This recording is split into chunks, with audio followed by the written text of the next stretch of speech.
पानी बिना मछली भी नहीं रोवे तो सुधारे बिना में से नहीं रोवाए वो।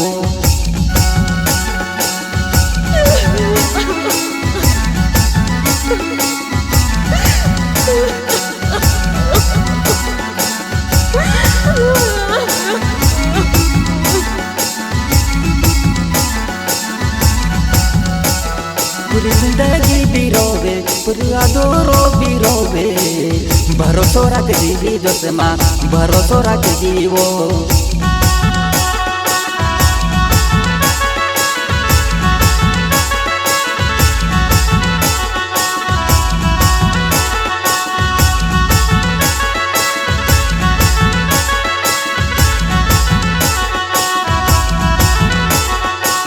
आसमान बिना दौड़ते भी नहीं रोवे तो सितारे बिना में से नहीं रोवाए वो। आसमान बिना दौड़ते भी नहीं रोवे तो सितारे बिना में से भी नहीं रोवाए वो।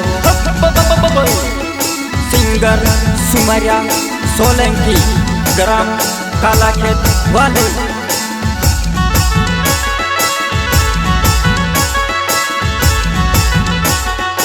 रिकॉर्डिंग स्टूडियो बोकराटा म्यूजिक भाई दीपक टिकले।